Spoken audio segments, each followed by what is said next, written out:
What is up, my friends? Welcome to Rebel and Create's Fatherhood Field Notes podcast, where I interview incredible fathers, gaining wisdom from their stories for you and I to grow in our craft.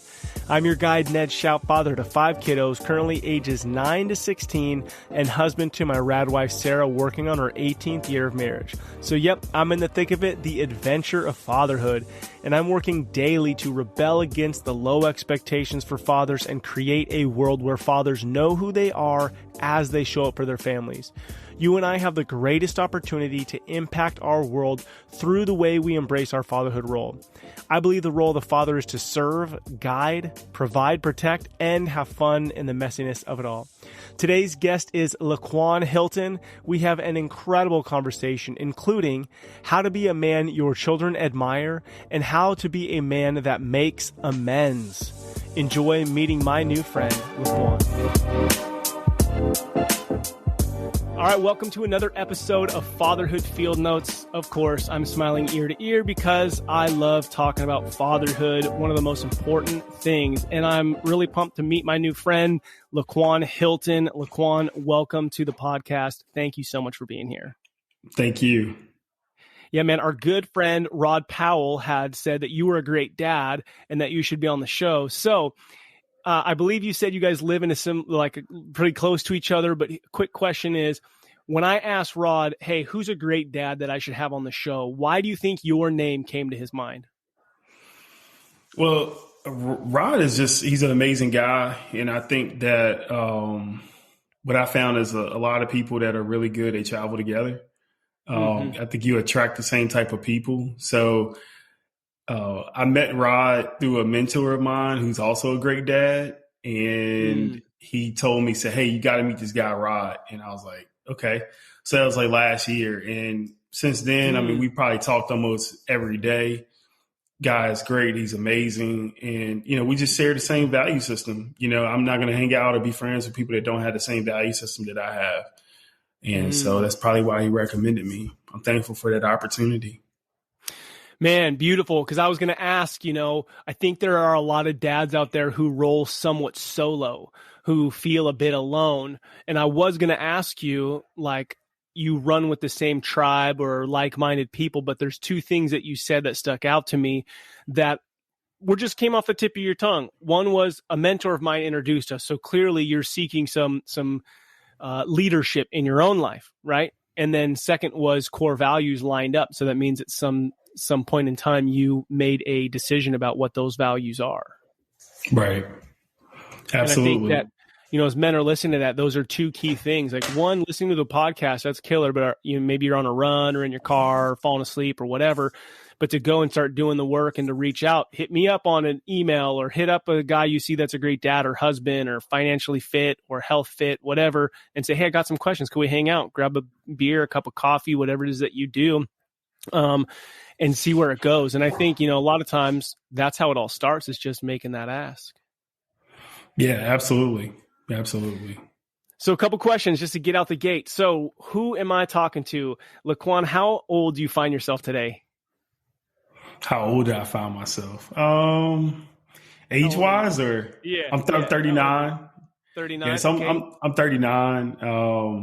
And I live in Chesterfield County, right outside of Richmond, Virginia.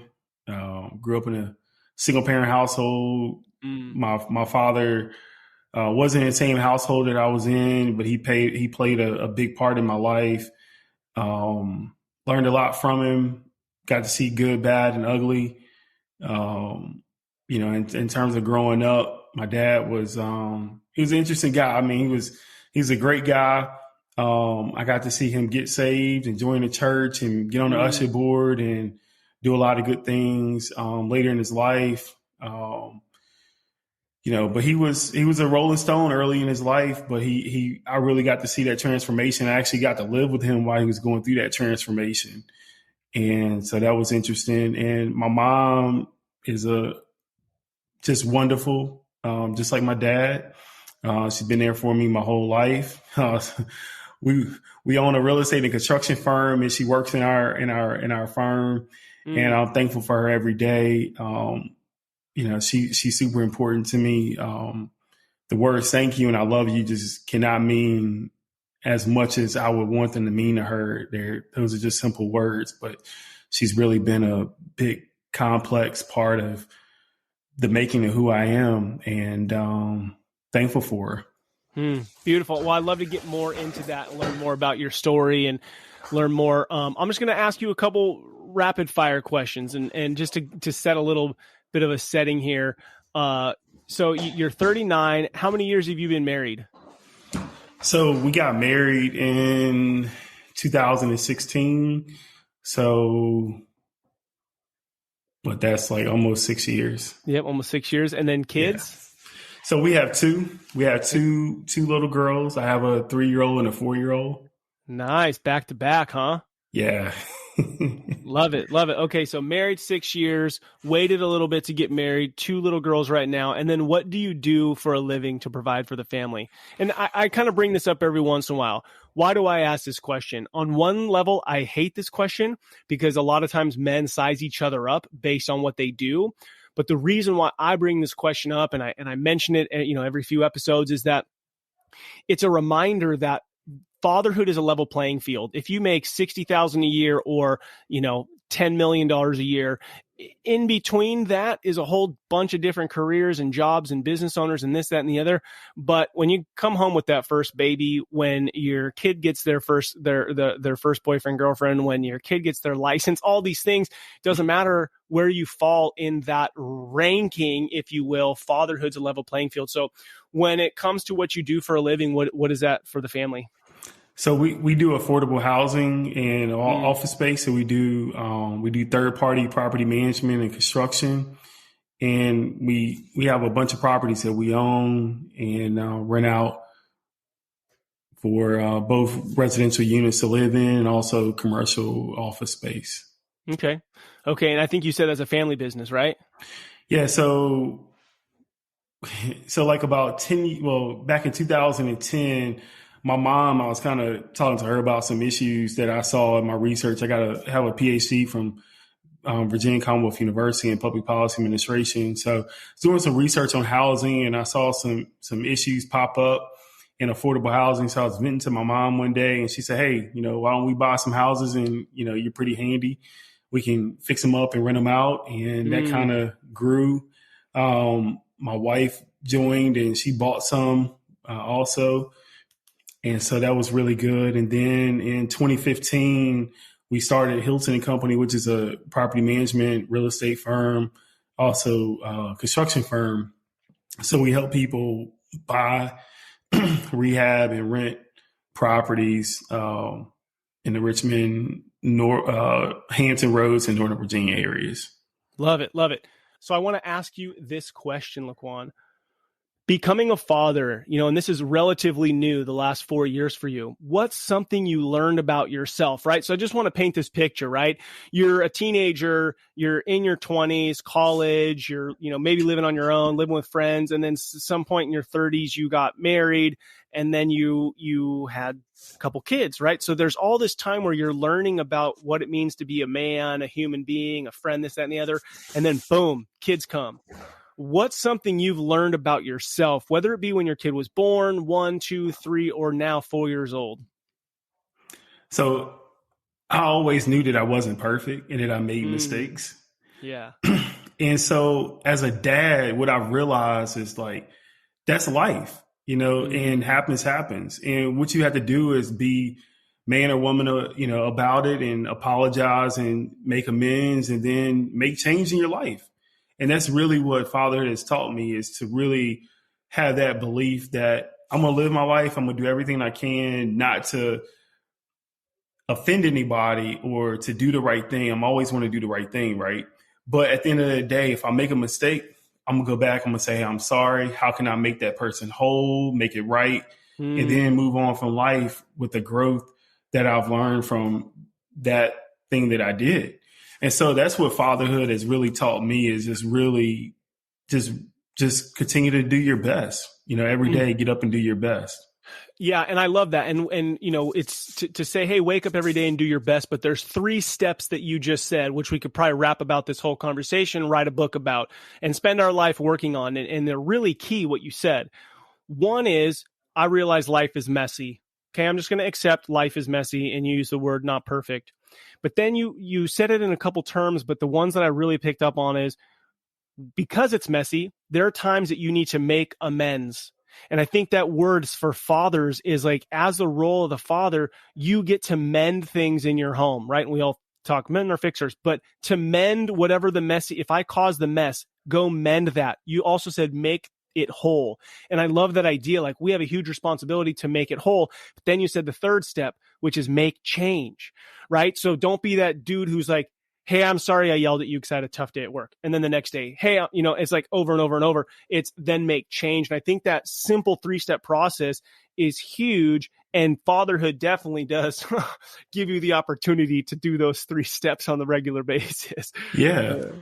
Yeah, and what's been big about it for me too, my father-in-law passed away. It was a year ago in December, and it was another guy that's younger than I am, and he said, "Hey, we want to live our lives so we can have a day like this where people celebrate us, right? And they really miss us and celebrate us." And that's kind of the way I want to live my life. I want to live my life where not only on my final, at my final service, right? I want people to appreciate me as I'm going through life. And what that means is I got to be the guy that people want to be around. Mm-hmm. I gotta make positive change in people's lives. I don't want to be there just to correct people and push people down. I want to be there to uplift them. And so for a younger person to say that was impactful. And my father-in-law and I, we didn't have a good relationship throughout the entire time that I knew him. It was a very troubled relationship. So, he told me one day, he said, "Hey, I don't know what kind of father you'll be. Cause you didn't grow up with a father in your household." Wow. And that hurt me. Yeah. That really hurt me. I mean, we didn't talk for a while. And did you not talk for a while after that because of the statement he made? Yeah. We didn't talk for a while. It was a big rift in our, my wife and I, as before we got married, it was a big rift in our families, because of the comment. So I guess we didn't talk for probably about 4 years or so. And then he called one day and was like, "Hey, look, let's meet halfway between, Richmond and Chesapeake is where he lived. So, "Hey, let's meet at Williamsburg." And we sat down, we talked, and I understood where he came from. I'm a real probably sensitive guy when it comes to comments like that, because fatherhood is something that I really wanted to do. Yeah. And I guess it was kind of almost a redemption, and when I bring that up to you, the comments that we talked about making amends, he said, "Hey, I'm sorry about that." And we kind of went on with our lives. We became, close after that. We definitely talked and had good conversation and that sort of thing. But I think that sometimes a lot of men don't want to apologize. So we'll do things and we'll just be like, "Hey, I did it," and I think that's the wrong attitude. If you do something that's wrong, you offend somebody, you need to one, apologize and try to make that relationship better. Right. And then you should make change. You should change yourself. If that's something that you really feel bad about, you need to figure out how to make it better. And then also how to prevent it from happening in the future. Yeah. So just a couple thoughts, I think that we have this mentality in our world right now, don't offend anybody. The reality is life is messy. We will offend people. Right.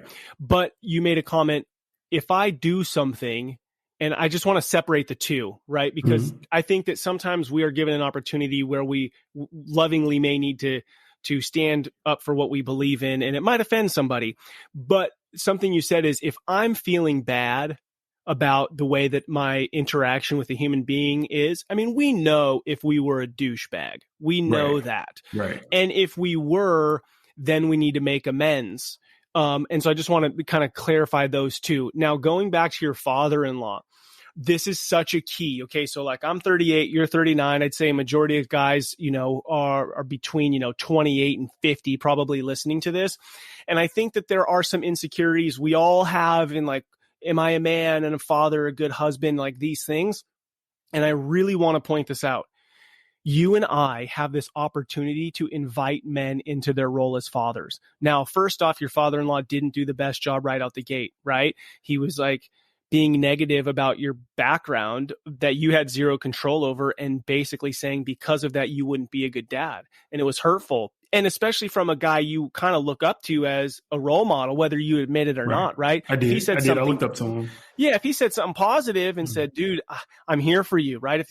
I'm here, but you have what it takes. So my point, and I'll stop, is you and I, if we could tell every new dad, bro, welcome to the club. You have what it takes, man. No matter your story, you get to go make your own story now. Big opportunity there. So any other thoughts on that before I ask my next question? Now, I just really want people, what I want them to grasp from what we just talked about is, hey, yeah, life is messy, and if you make a little bit of mess, hey, go clean it up, apologize, make amends, no matter how old the kid is.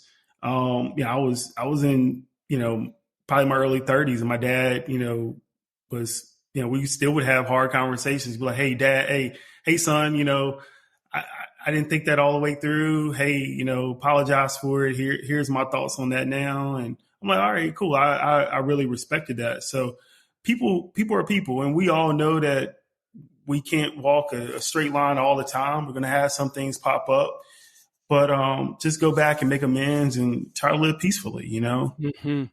What taught you to make amends? What taught you to see that you caused a mess or caused some hurt, and that you're going to go back and make amends? It's making amends and making the situation whole is far different than saying sorry. I think your terminology and belief around it's pretty powerful. And I think if we could capture that, it would help each of us. Yeah. So I think it was really rooted in my mom and my dad, right? My dad and my mom, they were not together. What was interesting was they did a great job co-parenting, right? They did a really good job. So even the dads that are listening to this that are maybe not with the mother of their child, like you can still do a great job co-parenting, So that's one thing I learned from my mom and my dad, and neither one of them were bitter about, what happened in a relationship. I don't even know what happened, even to this day, 39 years old. I don't know what happened. They're just not together. They didn't talk. They didn't trash talk each other. They loved each other. I can remember calling my mom when my dad passed away and told her, and she was stunned. She had a lot of love and respect for him. Not that she wanted to be with him, but she didn't want to see anything bad happen to him. And so that was one element. The other element is my dad had I had 10 siblings, right? And so whoa. So yeah, it was pretty cool though, because they're most of them are older than me, and two of my brothers, Doug and Derek, their mom, Miss Draper, taught me kindergarten. Oh, really? Twice. I had to go to kindergarten twice, but but yeah, she taught me kindergarten, and I used to go to her house all the time, hang out. It was beautiful. So pretty tight. So even though it's like you've got 10 siblings, so break it down for me. So who got remarried? Your dad got remarried? My dad got remarried. I'm the only child by my mom. My dad had he had 3 girls by one lady. He had 2 boys by another lady, and then he had a few other boys, including myself, by just other ladies. Mm-hmm. So, and I mean, it's a huge range. I'm 39, but I got siblings that are in their 60s now. So that was a different dynamic too, growing up, because they were like, hey, look, we're not your dad, we're your brothers, we're your sisters. So you could actually talk to them. And I have a phenomenal relationship with everybody. Love everybody deeply. And so but I come from a small town, right? I want to just say that too.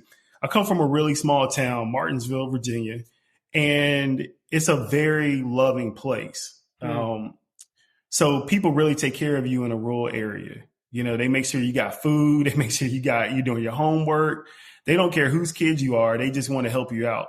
So that's where I came from. It was a very loving place. So when I moved to Richmond, and just kind of going through life, I realized that not everything was like it was in Martinsville. It's no sights against, Chesterfield or Richmond, but people from the country, we take care of each other. That's what we do. Yeah. So, and that was kind of that was what I really got from from that whole relationship that I saw between my sisters and brothers and my parents and everything. It was just a very loving place. And that's the kind of place, with that type of love that I want to create for my kids, where, my nieces and nephews and, my community, Rod, he talked about Rod earlier, his kids are phenomenal. I can't wait to build an even deeper relationship with them, hopefully coach them along in their lives. But that's the kind of place I came from. So that's what made me. Mm. So, thinking about all that your dad had, kind of the story he had built, right? And then you said you were there for some life transformation for him. And then you have, some brothers who were 20 something years old when you're born. And then you've got this stepfather who was not so hot and then made amends. When you kind of see all these different aspects that you have in front of you, in just a sentence or two, what would you describe the role of the father as? So, I mean, a father, and you're limiting me to a sentence, which is hard. I think the role of a father is to provide, to protect, to guide, is to really just be there. And now, is that a belief that you always had, or is that a belief that you had to change and make for yourself and say, this is what I wanted, or this is what I saw from other areas, so this is who I'm going to be? I mean, did you have to change any beliefs around that? I kind of always felt like a father is someone who protects you, who provides for you, who guides you, watches out for you. And so it really was like a natural set of values that I had, even though I didn't really, I really didn't have that, per se in my household. Yeah. Did you feel like you missed out as a kid by having that? I mean, I'm not saying that today, but were there times growing up where you felt like you didn't have that? Yeah. So, I mean, I really wanted to be in the house with my dad. That was something that I wanted to do. As a kid, I kind of wanted to be able to just go to him and crawl in his bed and talk, or, just and were open you up the able to do bathroom that? door and talk. It was kind of interesting because they were trying to co-parent. So it really wasn't like that every day. But my dad was there. He was only a phone call away. I could call him anytime and he would be right over. Did you feel like he was a great guy? Was there? Was he there when you needed him? Yeah, he was there. I mean, okay. and I guess like the interesting part about it is my religious values come into play when I think about kind of the way I was brought up. So I think everything happened in a divine order. So when that happens, when a dad or something happens in life or whatever, I just believe it's God's divine plan. And what doesn't hurt me is going to make me stronger, and is probably what has kept me in my house, and with my wife. We've been together since 2006, dating, and, we have a 4-year-old and a 3-year-old, but it's probably something that's going to keep me here, is that feeling of, now I want to wake up and go and hang out with my dad, in the house. Yeah. And so I don't want it to be a planned event, or, I don't want to have to call and say, hey, come and get me, what are you doing? I want my kids to, let's go out and throw snowballs, let's go, so you let's want go to be hang there out every day for your kids. Yeah. Every day. You didn't necessarily have that. And so now something that you believe to be true about a role of a father, you're going to provide to your own kids and then hope to pass that down to future generations. Right. Yeah. Provide time, provide financial resources to them. I want to do it all. I want to do it all for them. Yeah.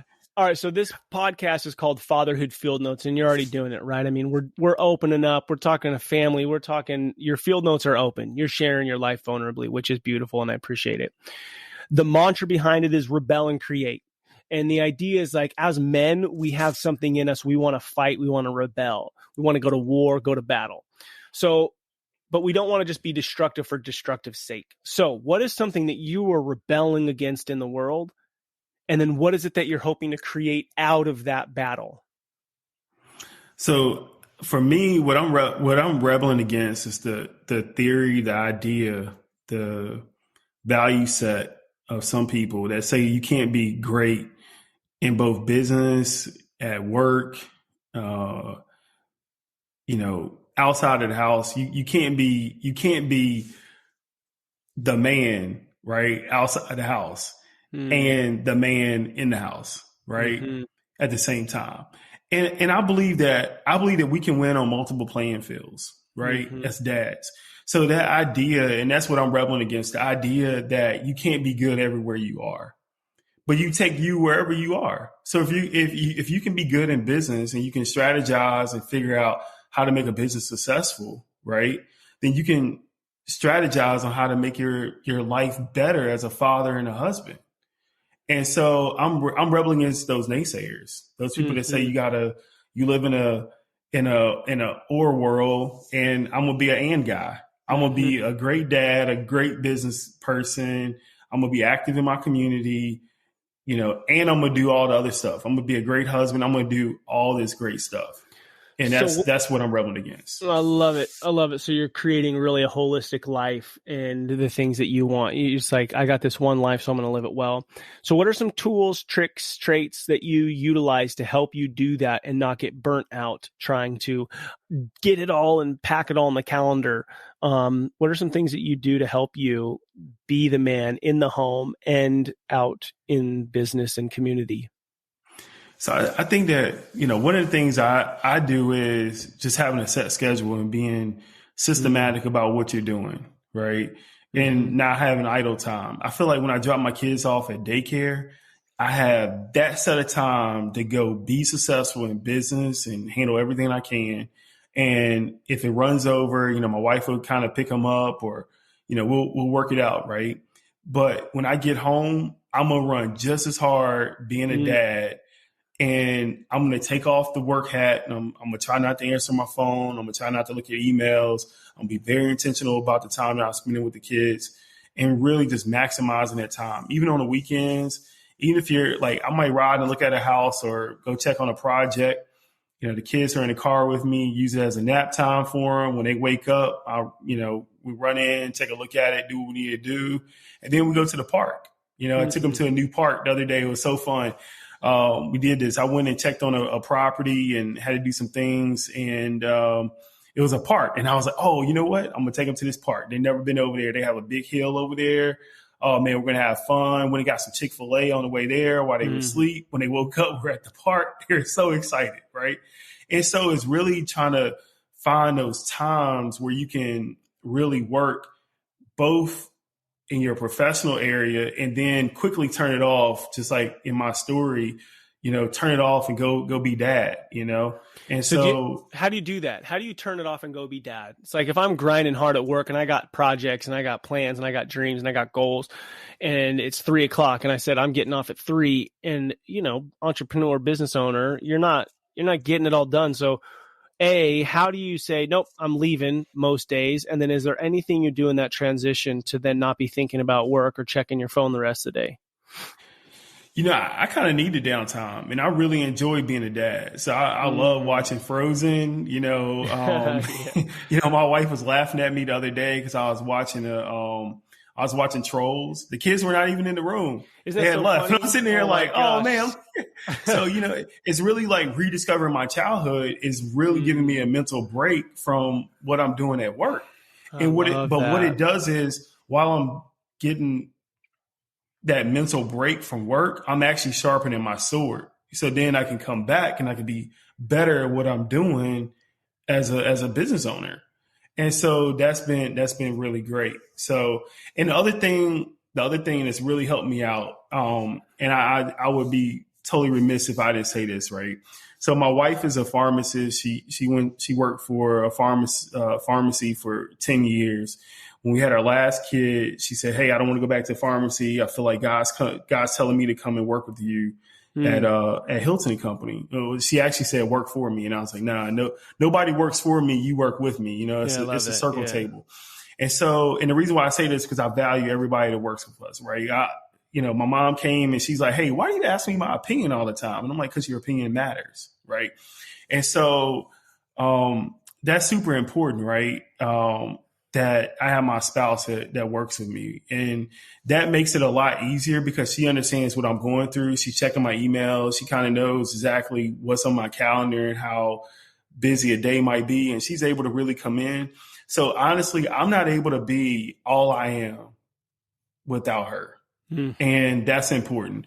I would tell anybody that is not a father now or that hopes to be, or is a father now, the second best decision that I made was marrying my wife. The first decision was becoming a Christian. So, and regardless whether you're a Christian or not, having some type of value system is important. And my wife, the second best decision I made was my wife. She is amazing. I could not be what I am as a dad if it wasn't for her. So I just want to say, I just want to say that, that's one of the keys that I find as a father, being a father, is my wife being a mom, because she's amazing.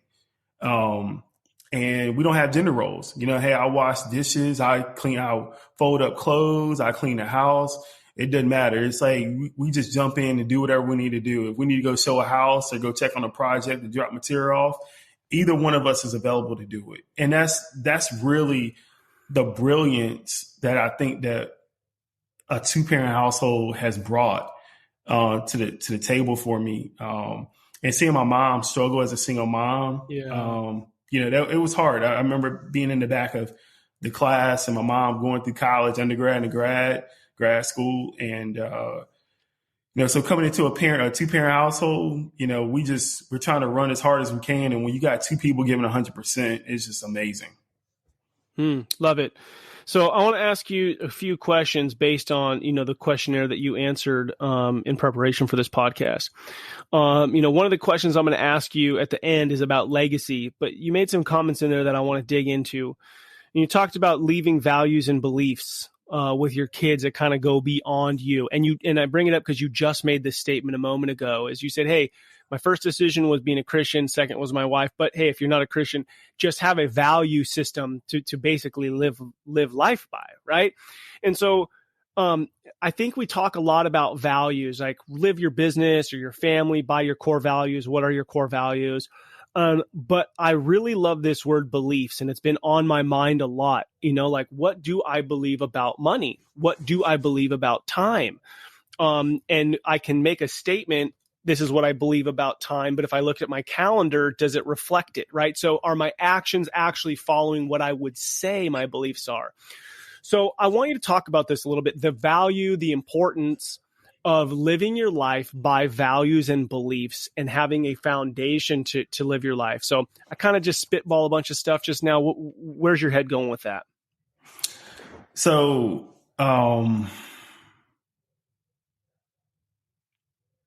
let me try to understand a little bit more.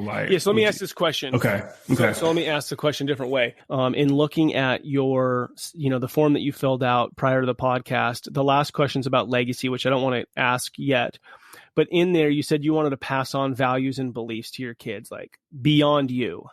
And I think that's a huge statement to think like 5, 6, 7 generations down the road. What will those great grandkids believe, and what will they value?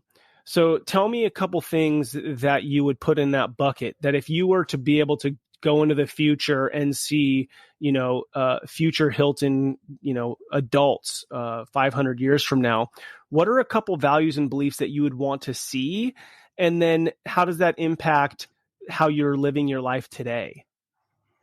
So, I saw this Instagram post one day, and a guy was saying, my grandfather walked 10 miles. My father walked 5.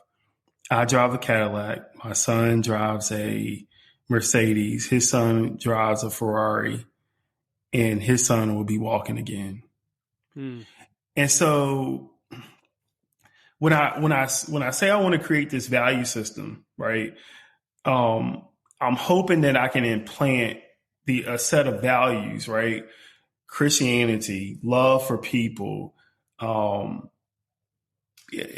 just hope that like my kids can actually see how I walk in life, and they will in turn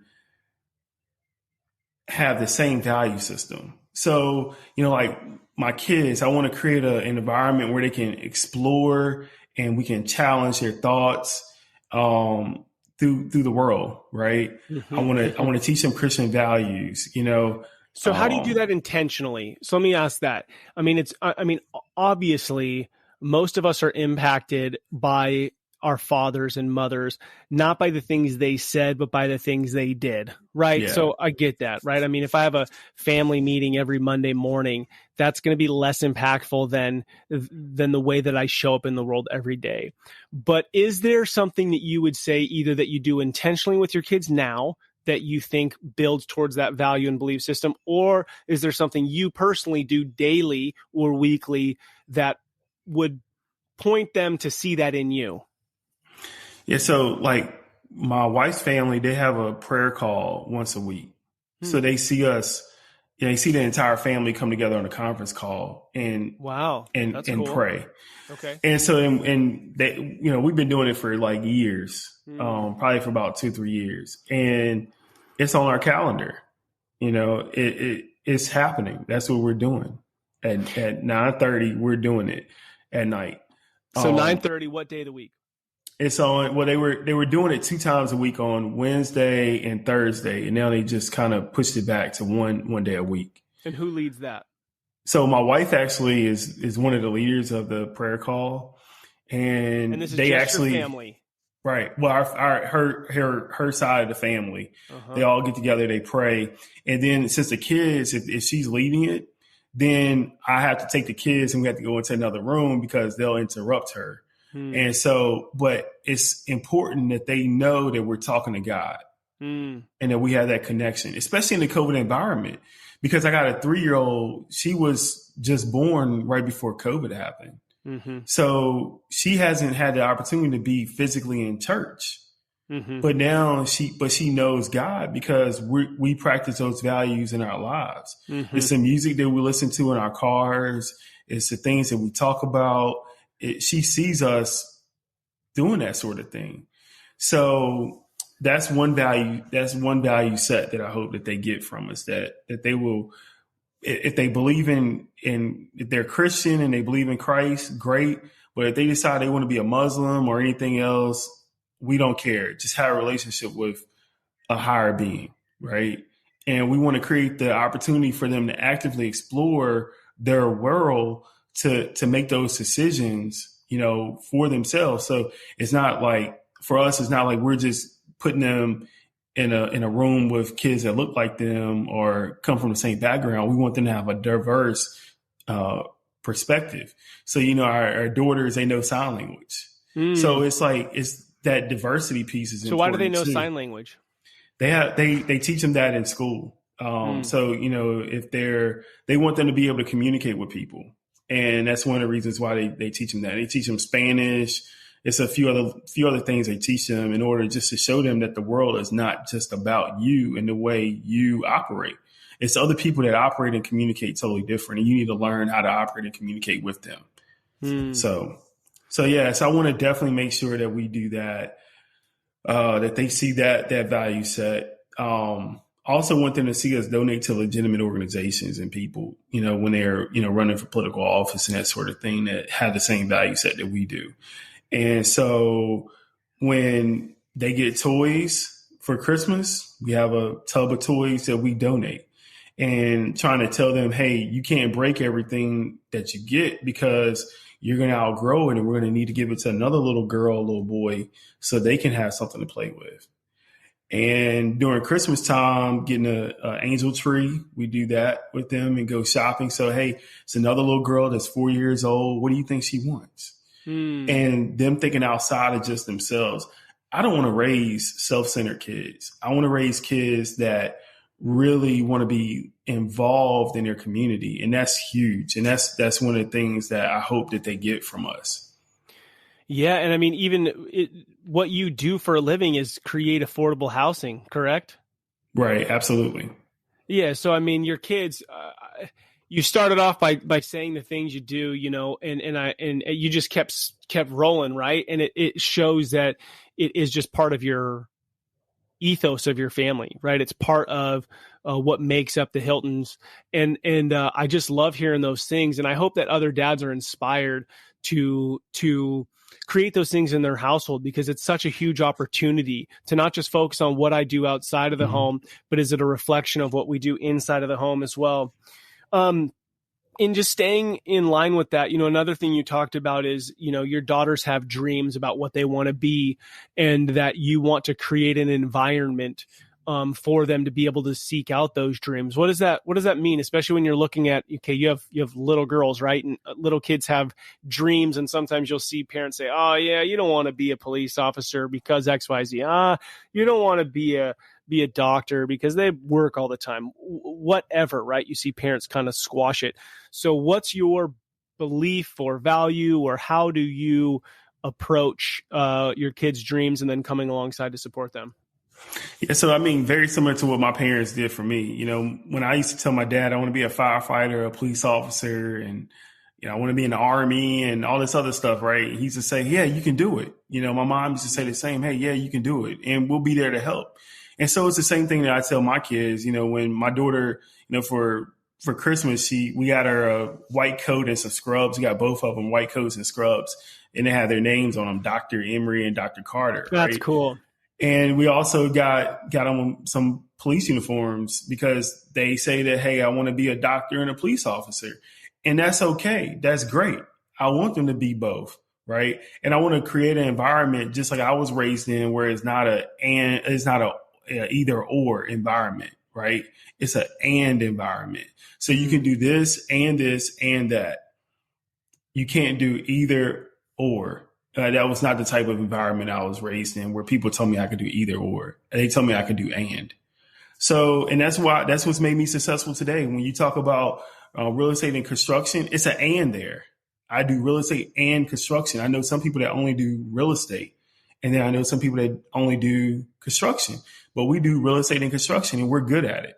We're really good at it. And that's the same environment that I want to raise my kids in, where you can do and this and that, and you can be good at it. And I'm going to be there alongside of you to support you and root you along the way. Love it. And I love the Christmas gifts. The white coats and then the police outfits, I think such a great way to encourage your kids to dream and explore. So yeah, really, really fun. Okay, kind of almost going back to this values and beliefs. Another thing you mentioned was you'd kind of refer to leaving lessons and stories. And I just thought it really stood out to me, because I don't know that we necessarily think about passing stories down, right? We think about passing money or property or I don't know. I think we're so focused on our own lives that we don't really think about 3 generations from now. But you made a comment about leaving lessons and stories, kind of like you would go and read, the New Testament. Talk to me about what that means, and how would you go about doing that? What does it look like? Yeah, so I thought about that concept probably about 3 or 4 years ago. I had a good friend of mine. He was in the Army Reserve with me. We deployed to Afghanistan together in 16, met in 10th grade of high school, like 1998. Wow. But he passed away. He was a great guy. A guy randomly just didn't know him, but he's coming out of a Wawa, and guy just shot him and killed him. And but he was a great guy. And so one of the things that when I spoke at his service, one of the things that God placed in me was that we're a part of that New Testament, right? So it's no longer the book of John, Matthew. It's not the books of them that are just contained in the Bible, right? It's the books of LeQuan and Ned. It's those books that are important also. So just as those books have stories, we want to hand down stories to our kids. We want to talk about the things that we've been through and how we've overcome and how we handle situations, so they understand it when they get to those crossroads in life. And then they can actually come back to you because they know that you're experienced in doing that, and you can give them some direction on it. So that's what I really think about. We're part of that New Testament, right? And in that New Testament, it's the things that we're doing in our lives that are helping shape other lives particularly hopefully them and other future generations, Yeah. so they can really be there and understand what to do and what not to do in the course of life. Man, it really, if you pause and think about that, if there's a book written about you, you die today, you die at 100 years old, and there's a book written about you, passed down, there will be stories about you. It may not be in a book, but there will be, like you said, at the beginning of our conversation, you said that, when you die, you want to be missed, right? And that's because you provided value, and were there for people. And so I think if we woke up every day going, today may be written down as a story that my kid remembers forever, that's going to shape their life. It might help us to think through the decisions and the actions that we're taking through the day, the direction that we're going. And I don't think enough men pause to think about, where am I headed? We're just like surviving, and it would be great if we moved away from this survival mode to get on track. Like, dude, we're all captains of our ship. Where's this ship headed with our family? Let's make some decisions about it. And if stories were written about that, would they be inspiring or would they not be? Right. Yeah. I believe a bad example is a good example or not to be. So even if it's not the most positive thing could come out of the most non-positive thing, if that makes sense. So really what we have to do is we have to share those stories. We have to make amends. We have to do what we can do to make life better, for other people that are around us. And so, that's what we do every day. Our value system, even as a family, one of the things that I tell people, especially like the media, when they want to do stories on us about affordable housing, I'm like, hey, look, I will live in any rental that I own. Put me in any rental. I will live in any rental.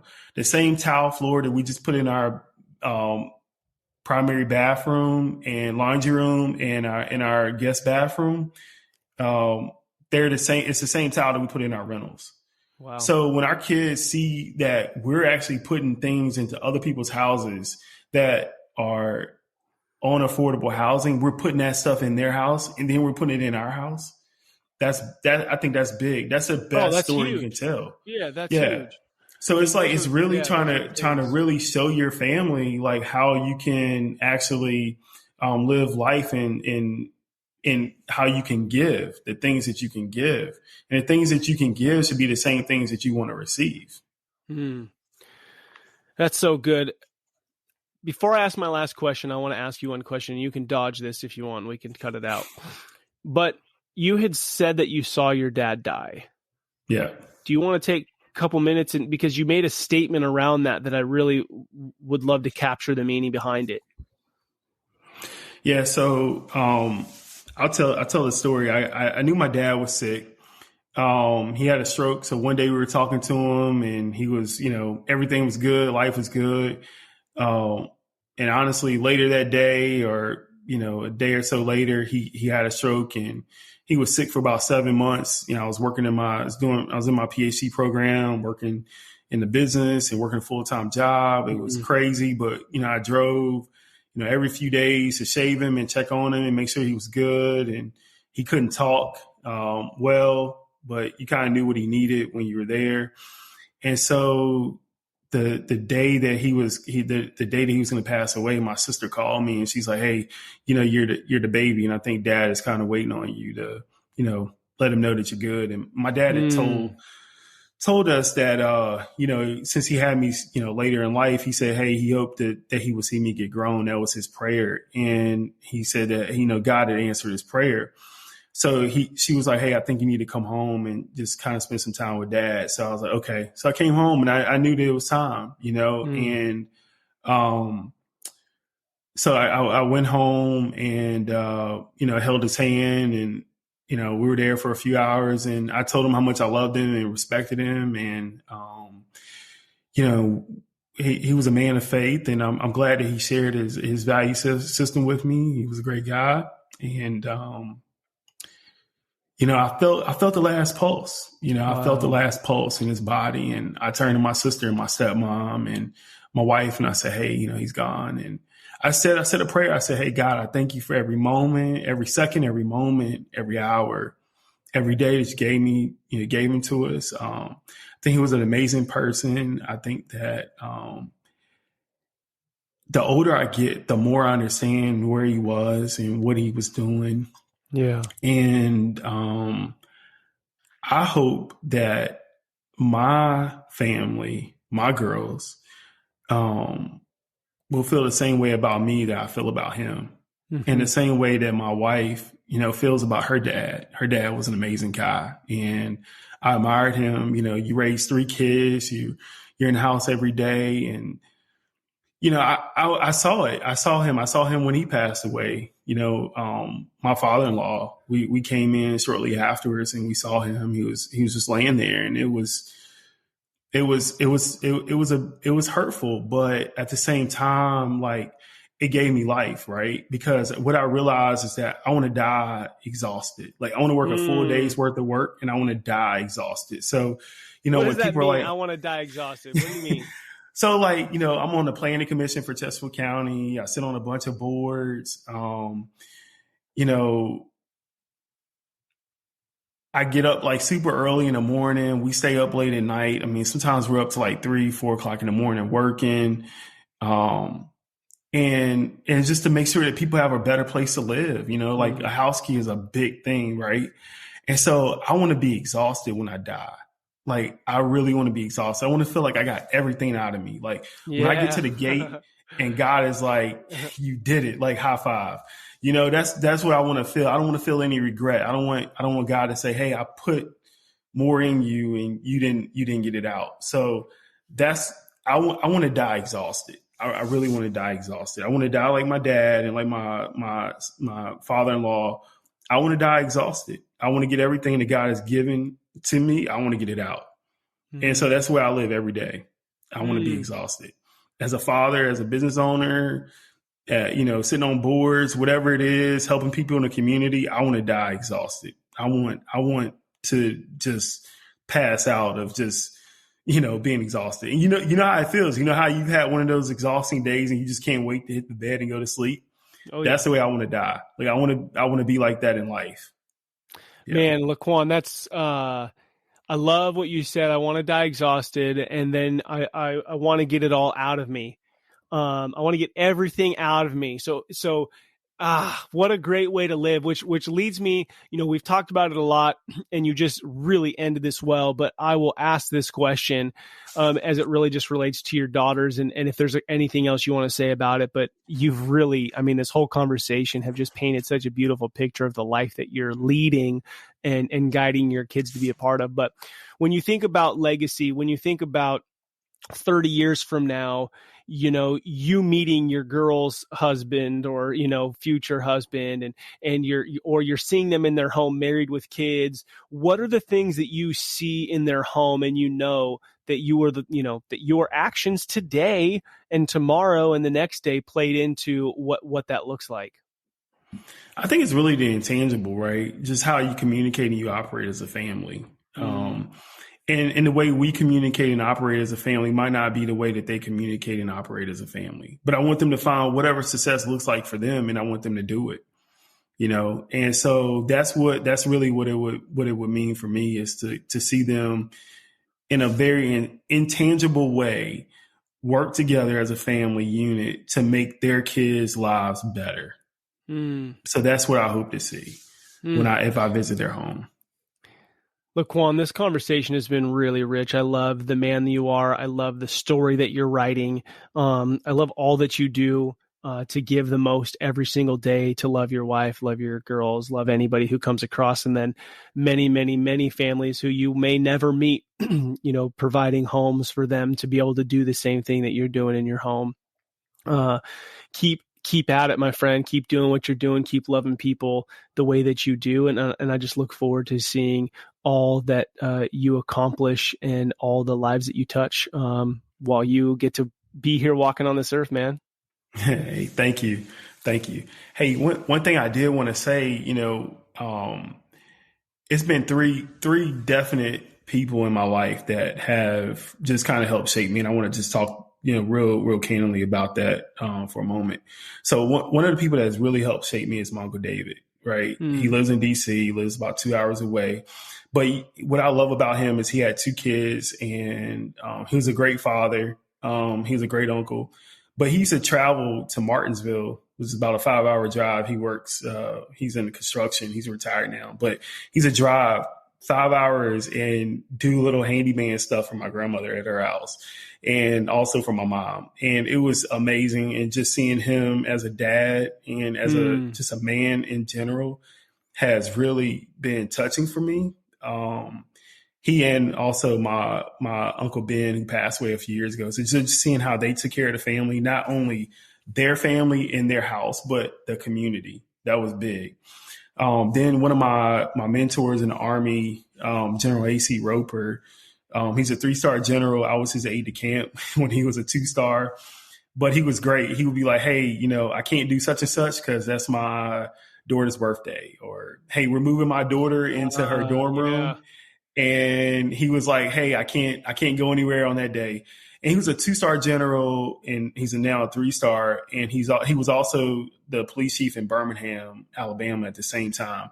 So like just seeing him, how he operated as a dad, just privately listen how he, talked to his kids and his wife. It was just amazing for me to see that. And I'm just so thankful that God aligned us, and he's also a minister. So it was really great to see how God just aligned us together, and for me to see his example. I'm thankful for that. And also the guy who hired my mom to come to Richmond, my kids call him Pop, Rick Miller. He's like my dad since I was like 15, taught me how to shave, great guy. I mean, I could cut my finger and he would be here, and he probably lives about 8 hours away in Tennessee, but he's been a great inspiration to me. And just to see him, how he operates with his family and how they work together as a unit has been impactful for me. So I just want to highlight those folks, who have really been a source of inspiration to me. And then one thing I think is important is I don't want to break that chain. So just as they were a link in the chain for me being a father, I'm hoping that I can, not only through this podcast, but just, working with other fathers such as Rod, that we can not just learn the lessons that we learned, but we can pass them on to other fathers, and it will make them better. So that's what I want to say too. Thank you. Yeah, man. No, I think it's so important to honor those who played a role in shaping the men we are. This whole idea of being self-made or figuring it out all on our own is just not the case, right? And there are men, women, people in our lives who've helped shape the people that you see today. And I just love how you said, you want to pass that on and be that guy to others on their own journey. Yeah, absolutely. Thank you so much. Love it, man. Thank you for being on the show. I look forward to hanging out with you again. Wow, what an incredible conversation. I so enjoyed sitting down with LeQuan and talking fatherhood. I love when he said, I want to die exhausted. I think if you ask my wife, she would say that statement is probably true about me as well. I want to get the most and make the most of each and every day. Especially as fathers, we know that our daily words and actions are building the legacy. Daily, it's building the legacy that you and I will leave behind. Thank you to all you dads out there listening to Rebel and Create's Fatherhood Field Notes podcast. What you do matters. Don't be like everybody else. Be yourself. That is who your kids, spouse, and community needs. This is your guide, Ned Shout. Together, let's rebel against the view that fatherhood has little impact and create lives engaged in mastering the craft of fatherhood. Until next time.